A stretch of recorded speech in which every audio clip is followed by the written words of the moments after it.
नमस्ते दादा, तुमचा नमस्कार. कशाचा स्टॉल आहे? माझं चना शेंगदाण्याचा स्टॉल आहे. ओके. नॅचरल आणि हेल्थी फूड्स आहे.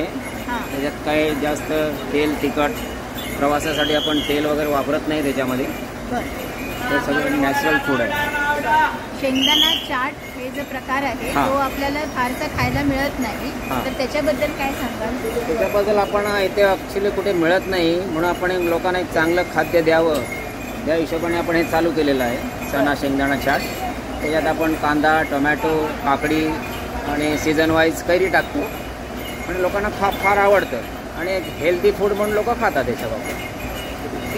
थँक्यू.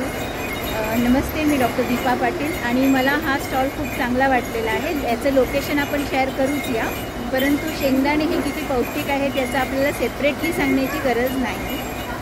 इथला ॲड्रेस पण आपण यांना विचारून घेऊया दादांना. या आपलं खोपोली टोल एक्झिट सोडला की पहिला फूड पंप लागतो इंडियन ऑइलचा. त्याच्या आतमध्ये एक फूडवे आहे आणि त्याच्या पुढे एस टी महामंडळाचे एक स्टॉप आहे, थांबा आहे, जिथे सर्व एसट्या, शिवनेरी, एशियाड वगैरे एसट्या थांबतात. जवळजवळ दिवसाला 300 ते 350 एसट्या इथे येतात आणि लोकांच्या प्रवासासाठी काहीतरी वेगळं द्यावं या हिशोबाने आपण हे चालू केलेलं आहे. तर जरूर या, आमच्या स्टॉलला भेट द्या. धन्यवाद. थँक्यू.